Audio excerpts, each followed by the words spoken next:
Michelle Wadleigh. Michelle is, you're gonna find out, is a lot of fun. And yeah, that's a big deal.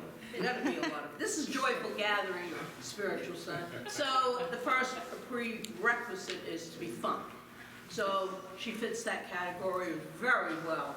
And she is also brilliant. She's written books on forgiveness, on shadow work, and she'll have them that she'll sign for you too, for sale, yes? So you can have her autograph as well. And I welcome my friend and colleague, Reverend Dr. Michelle Wadleigh.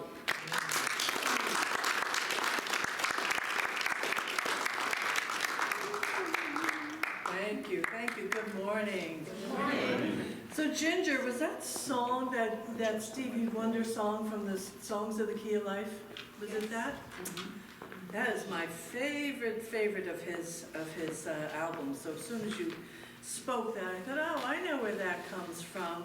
Good morning all, and I'm grateful for that reading. To me, 365 Richer Living is hands down the best reader, and it's mostly, we find out when you dive into it, and I know because the publisher of my books, he actually was part of gathering that information, and so they that book is primarily Raymond Charles Barker, if you don't know that. And he was the bomb. He was the bomb. And because I lived in North Jersey, when I was a little girl, my sister, we would go into New York City, and we would go to some Sundays, not all, we didn't go often. some Sundays we'd go to see Butterworth on one side of Avery Fisher Hall, and other times we would go to see Stuart Grayson. I wasn't here when Raymond Charles Barker was still alive, but it was great to have them in my early years. So I'm glad to be here today, and fun is good. We had a lot of fun last night. We laughed and laughed and laughed, which was precious. So thank you for that warm welcoming from both you, your husband, and your sister, which they hosted, her sister Kathleen hosted me last night, so it was great. So I have a question. Do you know who you are? In that, do you know what tribe you belong to? And when I use the word tribe, I use it as Carolyn Mace referred to it in her, to me, it's one of her best early works, which is Anatomy of Spirit. Mm-hmm. Any Carolyn Mace fans? Yeah. And Anatomy of Spirit? Yes. To me, it changed it gave me a beautiful perspective to understanding people in a way I had never known before. And it's old, not an easy read, but a worthy read. Maybe you can get it on Audible in this day and age. It might be that way. But you are actually part of a tribe, besides being a religious science tribe, a science of mind tribe. And a tribe is people that have familiar ways of being and functioning in the world. Well, you might not know it, but you were part of the cultural creatives. Do you know that term? Cultural creatives? No. Cultural creatives was a concept and a book that came out 25 years ago or longer, maybe longer. And cultural creatives, that is us, I'm one of them with you. We are the people who question authority. We are the people who question doctors. We are the people who don't just go along to get along. We walk, when a path is before you, you take the fork in the road that pleases you, not the one where the crowds are going. That's what a cultural creative is. A cultural creative, and they started really coming into fashion, and if I'm going to tell you how to recognize it, you will, you'll remember. There was a time about 15 years ago or so, maybe about 15 years ago, and I don't watch network TV anymore, but do you remember when the commercials started having everything Zen? That green color. They started, when you bought a soap, it was because someone was sitting on a pillow, right? And they were levitating. That was because the marketing world recognized that the cultural creatives were starting to be a greater percentage of the market. We are the people that drove even the things like electric cars. We are the Prius people. Okay, I mean, are they still making Priuses? But Yes. that's us. We are the ones who really want to recycle and enforce those kind of things. Now, the beautiful thing about that is that we are free thinkers. Hopefully, because even if you follow Dr. Margaret, you're surrendering a little bit of your freedom. The free thinkers will listen to Dr. Margaret and then question. And then you come to what you believe to be true. And that's a really important thing. So, and I just want to actually, before I go on, because it's going to matter through my talk, I want to throw a little quantum fact to you, okay? Because we've been talking about quantum physics. Everybody talks about quantum physics. Don't you all talk about quantum physics? I know it's every day in your household, right? Your books are everywhere on your coffee table. Quantum physics says if they were to remove all the space between all the actual matter in your body temple, you would be able to fit on the head of a pin. I want you to get that. Yeah. What does that say? That says you're not what you think you are. You're not the sex you think you are, you're not the color you think you are, you're not the religion you think you are, you're not the conditioning you think you are, you're none of that. You are that which moves in, through, and as us. You are that ebb and flow, the constant good, the undifferentiated stuff. As I think it was Wallace Wattles. You remember Wallace Wattles? Yes. It was Wallace Wattles who delivered us that term, undifferentiated stuff. Yeah. So it's critical that you understand that, because if we think we're this, there's a limitation to what we can do and who we can be. But if we're not this, and we're not what we've been told we are, we're not what even our education would have us believe, but we are this movement, this flow. Now you can do something about it. But you can't do, and Thomas Troward, he was there before quantum physics was. Yep. You guys love Troward? Anybody Troward fans in here? Not that me, I know. Isn't he an easy read? Okay. When he finishes a sentence. Oh my God. So he was the one who first said to us, there's nothing solid, nothing, that everything is in motion. This needs to matter to you and I. Because only if things are in motion, and only if there's movement, and only if there's flexibility can we have impact. When I speak a prayer for somebody and they're 3,000 miles away, because in my teaching classes I'm working with people or clients from around the world, I would have no impact if I thought I had to go from here to there. It's quick. Don't just keep with the train. It is what makes it work is that there is a nothing separating us. Nothing. And so if we get out of the way, which is the actual name of my talk today, if we get out of the way, and what are we getting out of the way? Our concepts, our ego, what we have allowed ourselves to be educated in. When we get, and of course I have to mention Emerson, when we get our bloated nothingness out of the way, what we find left over is the free-flowing beauty, free-flowing intelligence and inspiration. And intuition. I love alliteration. That's what's left when we stop thinking that we know who we are by what has been educated into us. Yes? So you are a cultural part of a tribe, a beautiful tribe of people, that because we believe in possibilities, because we believe in a greater, in not being limited to what is, instead we embrace what's possible, we can create the miraculous even if just it begins right here. And so getting out of the way matters, because when we get out of the way, we can trust in the infinite wisdom,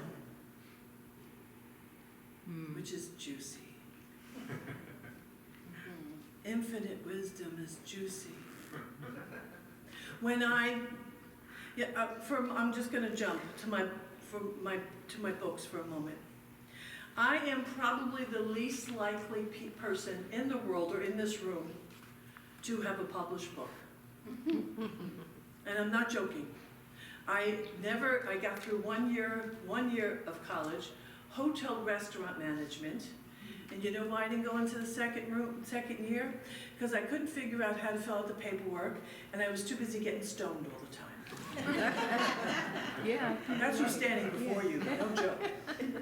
But what I had was roots in a spiritual community that taught me that I had an indwelling God. So I did have that. So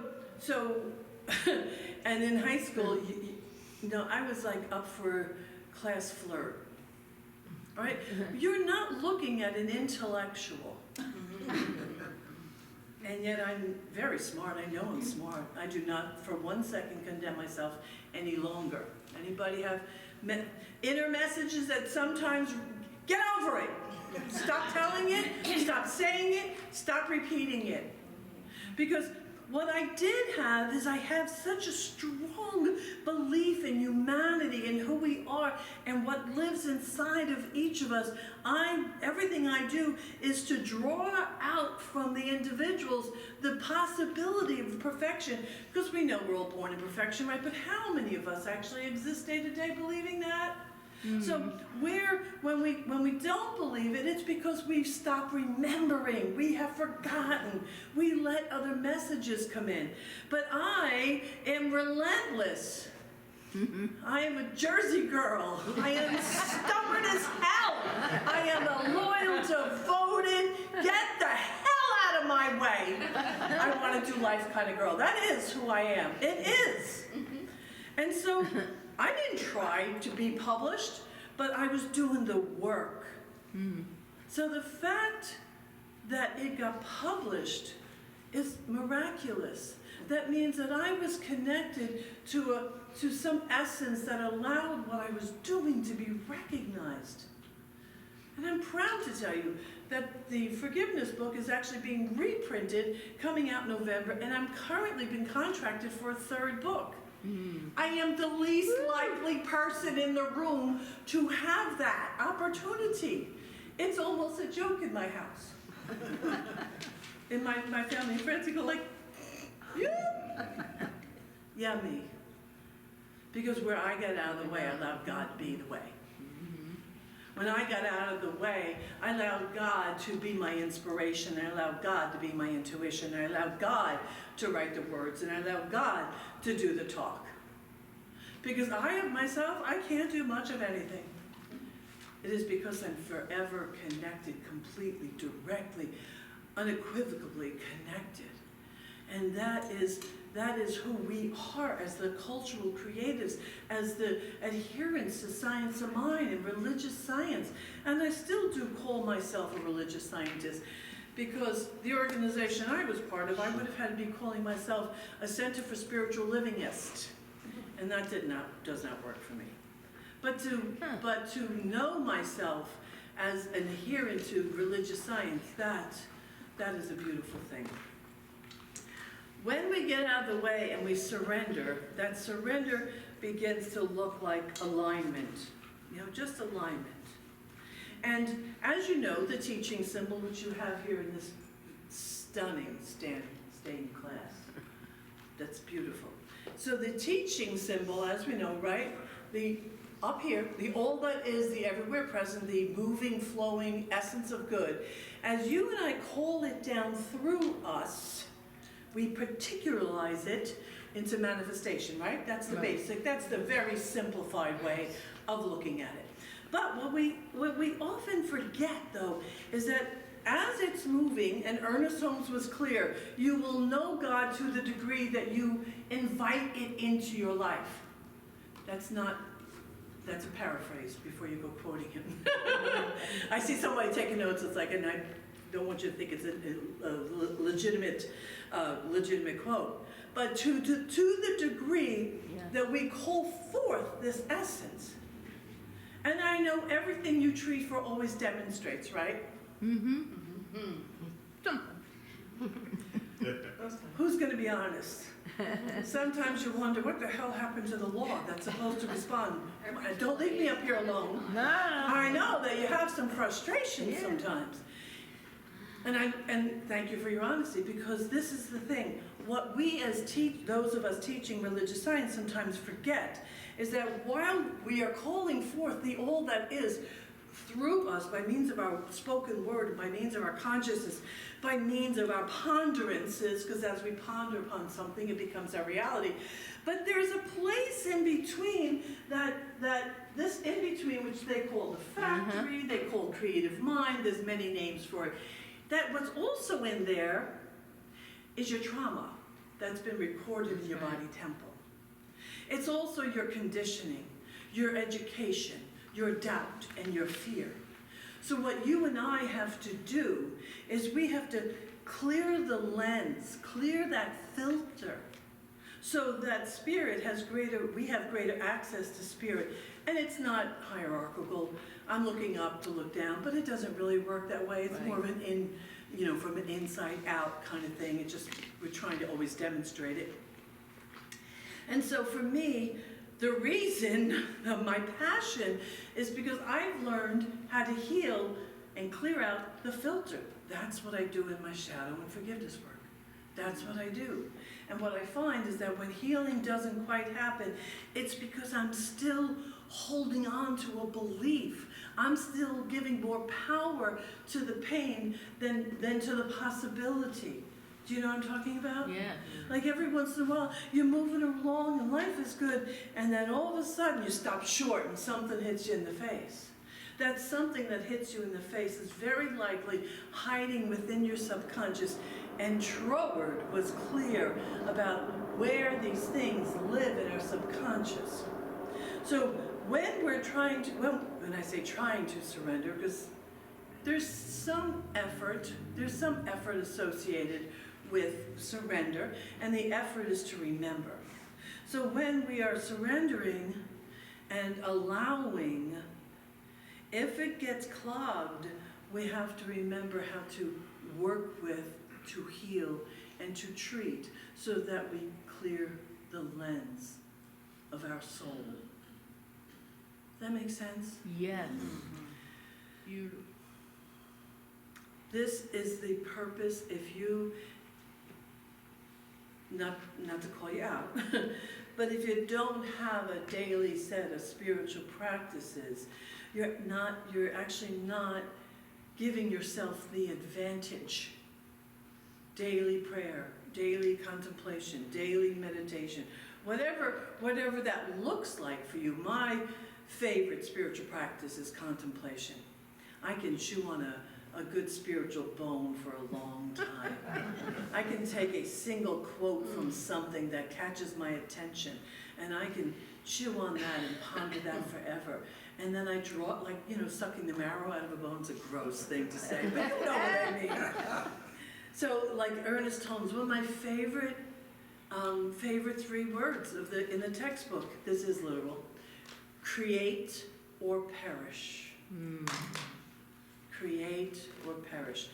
Now, we can't take that literally, but what I believe that means is that when we are in a creative process, we're renewing and renewing and renewing that essence, and spirit loves a willing vessel.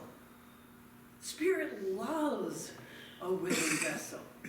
And to me, to perish means to lose that light. That when we're not creating, we're dimming the light that is our divine birthright. So we have to we have to get our ego and our attachments and our wish wants that aren't grounded out of the way so we can make room for God to be God as us. And if you don't like that word God, just change it. Just change it. Let's not ever get caught up in a word or lose the meat of something because of a single word. And what happens with that is that then you and I will be basking in this glorious possibility. I want to tell you about a crazy demonstration.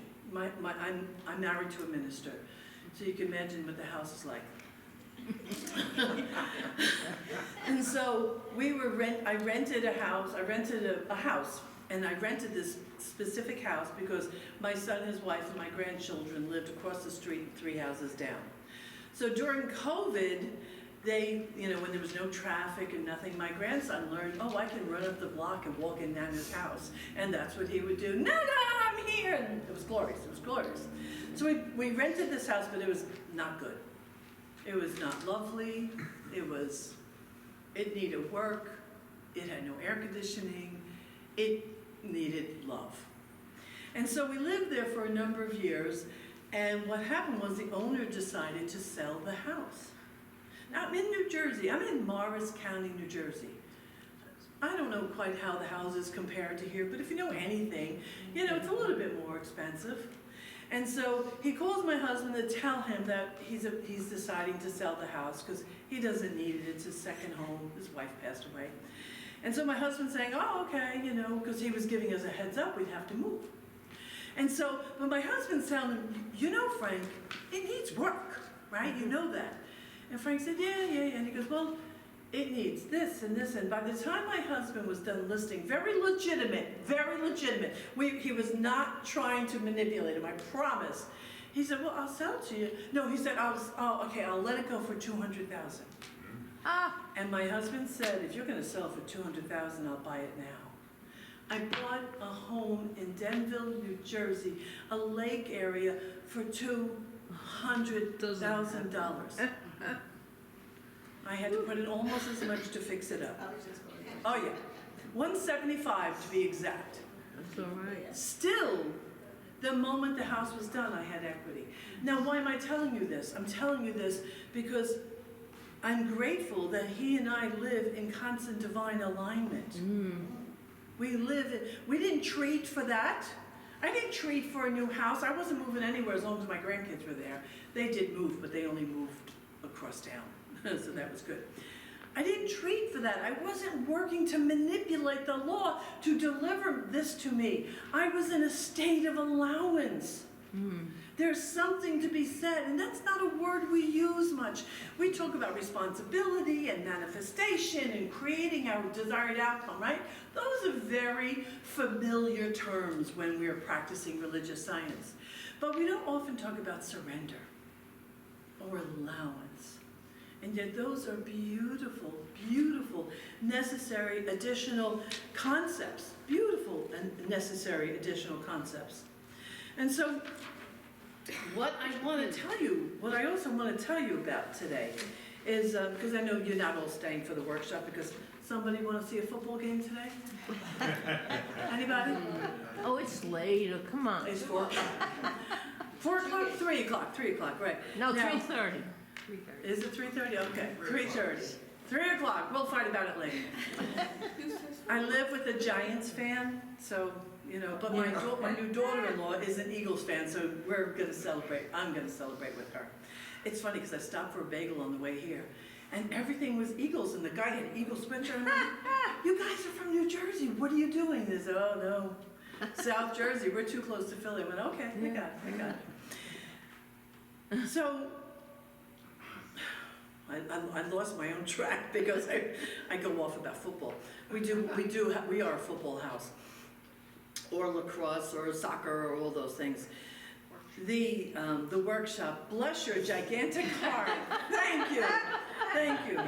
So the workshop today, and Reverend Brenda, delivered it correctly. What I want to do is I want to get you out of your head. out of your thinking, out of your calculating mind, and into complete experience. I want you to experience the presence of God, which, in my mind, is the presence of love. Love and God, to me, are synonymous. That's right. So that is the workshop today. I will sign books now or later on, and I have a clipboard up there if you want to get on my email list. And if you put your phone number on it, I will call you and give you a free half-hour, 30-minute session, coaching session, just so you know. And I have, I'm all over Facebook and Instagram, Substack, so you can find me in a number of places. But what I constantly bring is a belief in that which dwells within each of you. That's what I believe in. And I think this world, and especially this country right now, we can all benefit from believing in that place where God dwells within, yes? Yes. Yes. Yeah. Sorry to say, it's a bit of a shit show. That's okay. Oops. So I'd like to treat with all of you, if it's okay, and I'd like to invite you to hold hands, if that's okay. Do you usually do that? You don't? Please hold hands. Why? Because there's a statistic What? that people that are connected to community, white people gain 7 years in their lives. People of color gain 14 years by being connected to a spiritual community. It's really a beautiful and very real thing. So, know with me right now that there is a power and a presence of love, a grand and glorious flow of love and possibility. And as you and I avail ourselves to it, it recognizes each of us as an available vessel. And it celebrates itself by creating out of itself upon and through each of us. I bless this gathering today. I bless this center, the Joyful Gathering Spiritual Center. I bless its members. I bless those who are in the room and those who will view this later. Let us raise our eyes above the issues of life to see possibility, to see love, and to see the light that delivers that through each of us as a vessel. I declare that our subconscious is ready to be seen, is ready to release anything that's in the way, is ready to be holy and sacred in all ways possible. I call this time good and so very good. And with great faith and conviction, I surrender this word to love, to law, and to the awe of life itself. Please join me with a glorious, and so it is. So it is.